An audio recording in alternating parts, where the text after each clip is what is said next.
increased in the time that we're living in number, that just means more judgment. Yeah. You know, really, your blessing is going to be a curse to you because you're going to get hella judgment. Mm-hmm. So reading on, I mean, unless you're happy with that, I mean, let's read a verse. I was going to write down to 10. Okay, verse 9. Oh, no, verse 8. It says, that is, they which are the children of the flesh, these are not the children of God, but the children of the promise are counted for the seed. That's right. For this is the word of promise, at this time will I come, and Sarah shall have a son. Okay, so the word of the Heavenly Father is above all things. Okay, if the Most High said something, that's what it's going to be, man. Nothing, no one else can say. Okay, the Most High, the promise is like the highest thing you could say at all out of your mouth as a promise, because that you know, you have to keep that now. Mm-hmm. You know what I mean? You have to have the power to keep that, and because the Most High is the Most High, you know, there's no threat of it not coming to pass. It's a promise. You know, the Most High is not a God that he should lie. Okay, so his word is above anything that exists out here, man. Above all logic. Mm-hmm. You know, it doesn't matter if you're the firstborn, so it don't matter about this, it doesn't matter about your numbers, it don't matter about that. The Most High said something, man, that's just what it is. Mm-hmm. Okay, it transcends all of that, man. Okay, you don't know. It says, for this is the word of promise. At this time will I come, and Sarah shall have a son. And not only this, but when Rebekah also had conceived by one, even by our father Isaac. That's right. Okay, so like I said, we're just going through that lineage, that heritage line, man. How it's been passed on through men. Okay, and then, you know, down to us, down to the 12 tribes. Okay, this is a work of men. Okay, Most I never made no promises like that to women. Okay, all right, because the men hold the seed to the nation. Okay. 2nd Ezra chapter 3 and 16, if you got it on. Yeah, I got it. Yeah. Because everybody wants in on the promise, man. Everybody wants in on the blessings, man. Okay, but the truth is, it's only bestowed upon select people, man. Okay, and that's just what it is, and that's what we go out there and speak. And you know, there's no such thing as equality in this world. The Most High never made anything equal. Okay, cats and lions are not equal. Okay, you put them together, you'll find out very quickly. Okay, but the Most High does things his way. Okay, and you don't have to be happy with it. It doesn't matter, man. Okay, because you can't change a damn thing about it. Okay. 2nd Ezra 3 and 16.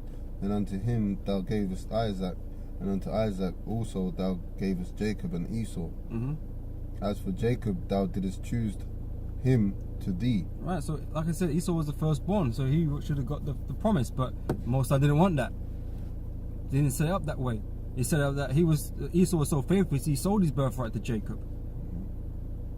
Okay, and that adversity affected it down the line, because he didn't give no thought about it, man. He didn't have no faith about that. Okay, so the Most High was like, well, fuck you then. You know, and then, you know, you're whining that like a little bitch about it now. You know, the scripture says you saw it carefully with tears, man, but there was no going back. There was no trying to gain the promise back. And this is what the situation that we're in today. Esau's in power, trying to hold on to his kingdom, because he knows it's got to come to an end. So he's doing all this madness, thinking that he can hold it. Okay, but that's just not going to happen, man. You so-called white people are cursed, man. Okay, on a higher level than any other nation, you are cursed, man. Okay, and you're going to be destroyed in due time. Okay, you're going to go into slavery and you're going to be destroyed. Okay, that's just what it is. That's what the Most High prescribed you, man. Okay? Revelations 12 and 12. Therefore rejoice ye heavens, and ye that dwell in them. Woe to the inhabitants of the earth and of the sea, for the devil is come down unto you, having great wrath, because he knoweth that he hath but a short time. Right, and that devil is a so-called white man, man. He's in rulership. He's in power right now. He's the one deceiving everybody, making people, you know, not believing God and believing all this faggot shit that's been going on, man. His ways, man. Okay, that's why the Most High don't want him, man, because he saw it from the beginning. This was a wicked seed, man. Wicked seed. Okay, you know, going all the way back to Cain, it was a wicked seed of the devil, man. So you're a little part of the promise that was given to you, man. But that's as far as it goes for you, man. Okay, and you so-called white people don't like that. You don't like that we get on you telling you're going to be going into slavery and you're going to be destroyed. But that is what's going to happen, man. Okay, not because I said so, it's because the Most High said so, man. And like I said, there is no word that is greater than His. Okay, everything the Most High says is like a promise, man. Okay, he can't be broken. Okay, he can't be disannulled. Okay. Hebrews chapter 8 verse 7, please, up. Just a few more, because going back to that disannulling, man, people believe that Israel had their moment, but they broke the law, so the Most High done away with them. Okay, but the whole thing is, the Most High also said that he will take them back. Okay, that can't be disannulled. Okay, that promise that He promised to Abraham, Isaac, and Jacob can't be disannulled. He has to make good. He has to make it right somehow.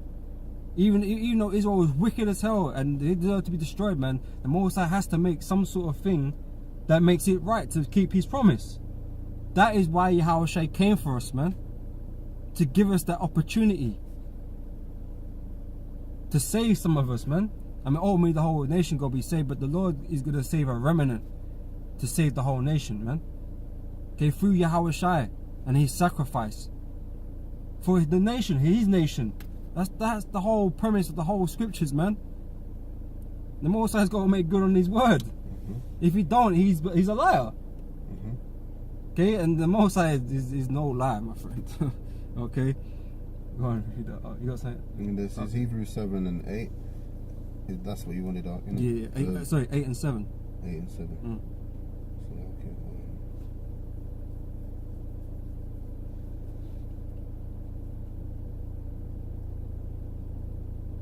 This is Hebrews 8 and 7. It says, "For if that first covenant had been faultless, then should no place have been sought for the second." Alright, because these people out there seem to think because we broke the law that we don't receive the promise. Okay? Now the covenant was made saying that if we broke the law, then these things would happen. But at the same time, Moses said, well, you should get fucked up basically, and I'm gonna turn my back on you. But the Most High continuously says, man, like basically He never forgot about us. Okay, the Most High had it in His plans to make some way for us to return unto Him, man. He always left the door open. Always left the door open. Okay, but the law is not the overriding thing. That promise is above the law. Okay, the Lord's word is above the law. Okay, so yeah, we might have broke the law and fucked up and all that kind of madness, but at the end of the day, the promise has to be held, because the promise was made before the law was even given to us. Okay, so that promise has to be made good. So Most High has to make a way where we can keep that law, or at least we can be saved. You know, at the end of it all, because the law is still going to be in the kingdom, so the law is still, you know, up there with everything else. But you know, at this moment in time, we're men in the flesh and unable to keep this law 100%. As you read through the scriptures, you see that was so. Okay, but the Most High has made a way for us to get to that point where we can do it correctly, man. Do it right. Because the promise was made to thy seed forever. That's right. So, like I said, well, like it's going to go into, but yeah, read on up. It says, "For finding fault with them, He saith, Behold, the days come, saith the Lord, when I will make a new covenant with the house of Israel." So a new promise, but it's still to the house of Israel. The second covenant is still to the nation of Israel. And Moses never went, "Oh, you fucked up, I'm going to give it to somebody else." Never said that. The promise, the better promise, is going to be given to Israel, because He has to make good on His word, right? Go on now. "And with the house of Judah, not according to the covenant that I made with their fathers in the day when I took them by the hand to lead them out of the land of Egypt, because they continued not in my covenant, and I regarded them not, saith the Lord." Alright, so that's when we was given the law. Okay, when we come out of the land of Egypt, right? "For this is the covenant that I will make with the house of Israel after those days, saith the Lord. I will put my laws into their mind, and write them in their hearts, and I will be to them a God, and they shall be to me a people. So what's that? That's acceptance. That's re-acceptance, man. That's being brought back. Because right now we're being saved by faith in Yahweh Shai. Okay, we're gonna keep the law perfectly in the kingdom, man. After our faith has been proven, the Lord, the Most High, is gonna write the law in our minds, man. Okay, and we're always gonna be on point with the law. Okay, there's never gonna be a fault in us. Okay, we're gonna be saved by faith and belief in Yahweh Hashem Yahweh Shai. Okay, that's our way out. Because we can't keep the law. The Most High made another way. Okay, if you can do this, you believe in my Son that I sent, and follow my commandments and His commandments, and then you can be saved. Precept. By grace. Galatians 3:14, that the blessing of Abraham might come on the Gentiles, Israelite foreigners, through Yahweh Shai, that we might receive the promise of the Spirit through faith. So that's just exactly through faith, man. Okay, and that's why faith is so important in this time, man. Because even now we can't keep the law 100%. Okay, so people would be right. If we could never do that, then we would never receive the promise, because we can't keep the law. But the fact the Most High opened up a door for us, an opportunity for us to receive the blessing still, then you have to go by faith. Your life is by grace. Okay, so that's how we operate right now, man. We do our best to do what we can concerning the law, but first and foremost, man, you have to have that faith and belief in Yahweh Hashem Yahweh Shai.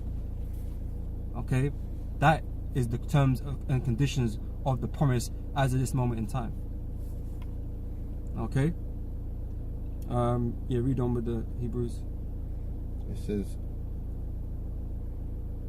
and write them in their hearts, and I will be to them a God, and they shall be to me a people. And they shall not teach every man his neighbor and every man his brother, saying, know the Lord, for all shall know me, from the least to the greatest. That's right. For I will be merciful to their unrighteousness, and their sins and their iniquities I will remember no more. Right, so like I said, we broke the laws. Yes, we were wicked and fucked up, but, and there's the but in this, man. The Most High is going to have mercy, man. Okay, that's why His mercy is great. Okay, go on. In that He saith, a new covenant He hath made, the first old. Now that which decayeth and waxeth old is ready to vanish away. Right, it's about to be replaced, or it is being replaced. Okay, because it's like I said, it's not based upon if you can keep the law 100% right now. Okay, and in the kingdom it ain't gonna matter, because we are gonna keep the law 100%. Okay, it's about your faith. Okay, your faith is what's gonna save you in this time, man. Okay. Deuteronomy 7 verse 6. I don't know, just one more after that. We'll wrap up. This is Deuteronomy 7 verse 6. For thou art an holy people unto the Lord thy power, and the Lord thy power hath chosen thee to be a special people unto Himself. Alright, so the Most High made us special, man. The Most High picked Israel to be special. Okay, beyond all the nations on the earth. Okay, that's what He did. He picked that. The Lord is a separatist, man. The Lord is a racist. Okay, He has favoritism for Israel. Okay, going on. It says, it says, above all the people that are upon the face of the earth, the Lord did not set His love upon you, nor choose you, because you were more in number than any people. So that cuts once again. Yep. If you get the blessing of being a great in number, it means the Lord's chosen you. You got to be special above all people. No, it's not about being great in number. Even though Israel is still the greatest number on the earth, collectively. But it started small. It started small. But they want to point to be as the dust of the sun. The dust of the sun. I can't even put words out properly, man. Google it. Alright, because you were more in number than any people, for ye were the fewest of all people, like we were saying. Sand of the sea, that's what was in my mouth. Sand as the sands of the sea, right? That's right. So that's it what you wanted on there, yeah? You read verse 8? I'll read 8 now. Okay, But because the Lord loved you, and because he would keep the oath. The promise. This is what it's all about. It's about that promise, man. The Lord picked Israel because he said he would. Basically, he said he would keep the oath. He'd keep the promise, man. So, yeah, continue what? Which he had sworn unto your fathers, hath the Lord brought you out of with a mighty hand, and redeemed you out of the house of bondmen, from the hand of Pharaoh, king of Egypt. Right, so that's what starts our whole story from the land of Egypt, man, searching for the land in the wilderness, man. You know, and like I say, that's it. All this is a story that is a continuing story, man, of the chosen line.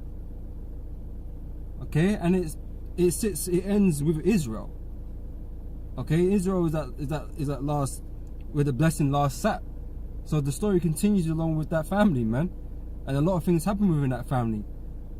Okay, that's the story you're following. You're not following the story of the other nations, these heathens. Okay, they're not a part of this, man. They're extras in the storyline. Oh, Israel encountered such and such, you know what I mean? Did such and such to this people. They're not the main focus. They never have been. Okay, the Gentiles, they're Israelites, because they're the focus. Because the Lord's trying to get them back. That's because it's the promise. I'll go precept. Go on up. Yeah. Exodus 19, it says, in the 3rd month, when the children of Israel were gone forth out of the land of Egypt, the same day came they into the wilderness of Sinai, for they were departed from Rephidim, and were come to the desert of Sinai, and had pitched in the wilderness, and there Israel camped before the mount. And Moses went up unto Yahweh, and the Lord called unto him out of the mountain, saying, thus shalt thou say to the house of Jacob, and tell the children of Israel. Now we jump down to the 6th verse. This goes hand in hand with the promise which was given unto Abraham. What was it? It was the fact that they had out of his seed shall come kings. It says, and ye shall be unto me a kingdom of priests and a holy nation. A holy nation, like that's the first. Never has there been a nation called a holy nation.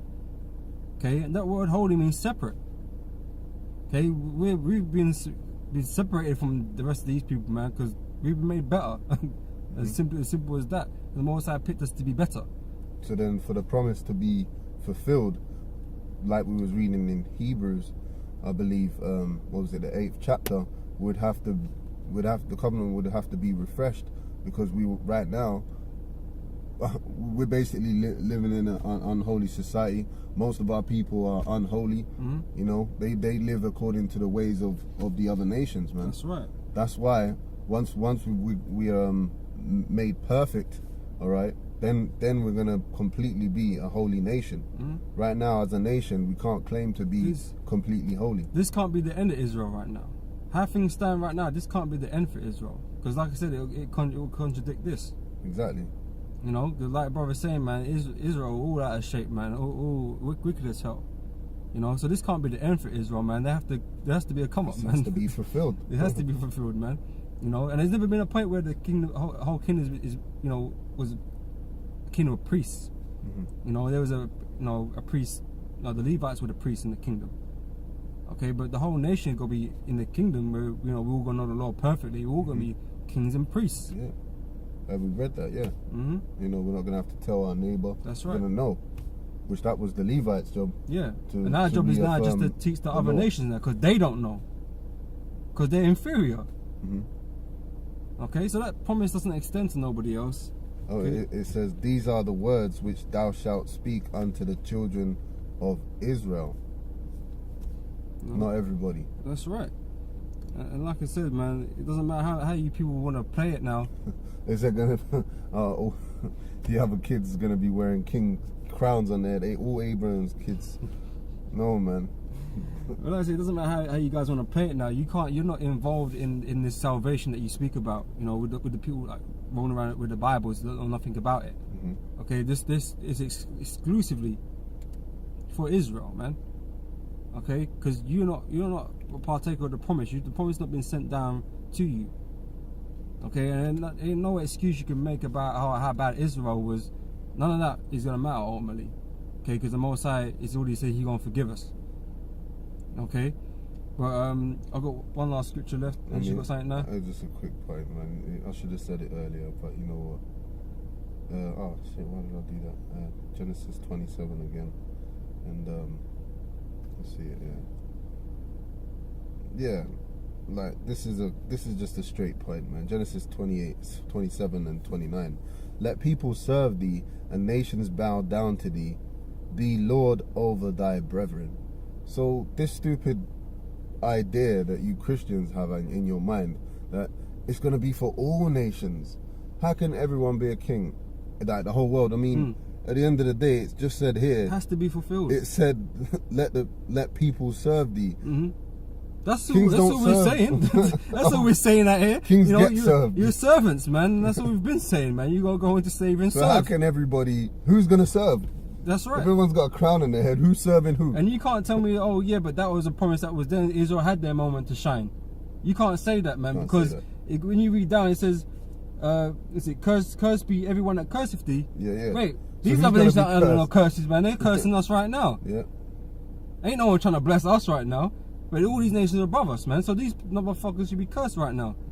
Okay, but that's not how things are right now, man. Okay, because it's not the fulfillment yet. It's not the fullness yet. Apocrypha, actually, I'm not gonna find it now. But yeah, this doesn't mean fully fulfilled yet. Yes, Israel had their time; they were ruling for a while, but a lot of the time we've been in fucking slavery, man. You know, all you got to do is read the accounts, man. That isn't a fulfillment of that. We're in slavery now. So that's not a fulfillment of that scripture as of this moment in time, man. Okay, the fulfillment is going to come in the kingdom. Okay, the fullness of it. Okay, but I got Galatians chapter 3 verse 17. That's my last one. 3:17. Yeah. This is Galatians 3 and 17. It says, "And this I say, that the covenant that was confirmed before of Yahweh in Yahushai, the law which was 430 years after, cannot disannul." The Lord cannot disannul the promise. Okay, so you can say, oh, Israel, they didn't believe in the Lord, and they don't keep the laws, and you can say what you want. Okay, but the promise stands above that. Okay, or not? That it should make the promise of none effect. All right. Okay, read the next one. For if the inheritance be of the law, it is no more of promise, but Yahweh gave it to Abraham by promise. Alright. Okay, so it's always been about that promise and the Lord's word, man. He has to uphold his own word. Okay, it doesn't matter what Israel did. Okay, the Most High already told them what would happen to them if they did wrong, and the Lord kept his word on that too. Okay, but also he said, if you return unto me, man, that the Lord will forget all your iniquities, man. Okay, so that's just what it is, and that's the time that we're living in right now. Jacob waking up across the world, through the Spirit, being reminded of who they are. Okay, and they're repenting, man, and they're crying out unto the Lord for salvation. That's the time we're living in, man. And people want to deny us that. You can deny all you want, man. The Lord gonna make good on His word, man. Okay, so I ain't nothing else to say on that. Okay, so with that, brothers, we're gonna say shalom. And until the next video, take care. Shalom.